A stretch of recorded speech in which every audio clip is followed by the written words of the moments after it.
les primaires, elles sont inéluctables si on veut qu'il y ait... Les primaires, elles sont inéluctables si on veut qu'il y ait qu'un seul candidat de la droite et du centre face à Emmanuel Macron.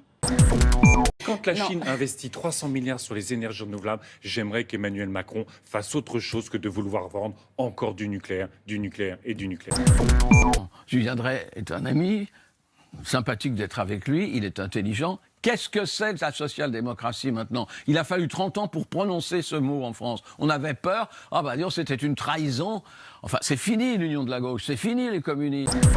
Je n'ai pas reçu formellement de lettre d'exclusion, mais effectivement, j'ai vu que le secrétaire administratif du Parti Socialiste avait communiqué pour dire que je n'étais plus membre du Parti Socialiste. Mais vous n'avez pas reçu une petite feuille bleue? Je n'ai rien reçu, mais au-delà de tout ça, je pense que les valeurs, les convictions qui nous animent ne dépendent pas d'une carte d'adhésion ni d'un bout de papier.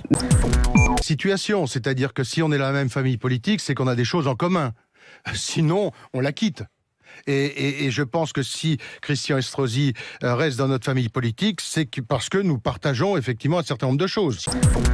Je pense qu'on veut faire de la laïcité un sujet d'affrontement, alors que c'est profondément un sujet de cohésion sociale, de cohésion nationale, qui peut rassembler le pays. C'est grâce à la laïcité qu'on n'est pas un millefeuille de communautés, qu'on n'est pas une addition de communautés religieuses, qu'on n'est pas assigné à notre identité religieuse. Ici, aucun de nous n'est sommé de dire à quelle religion il appartient ou s'il n'a aucune religion et pas de croyance religieuse. On n'est pas tenu de le dire publiquement, et c'est grâce à la laïcité que nous sommes une nation unie.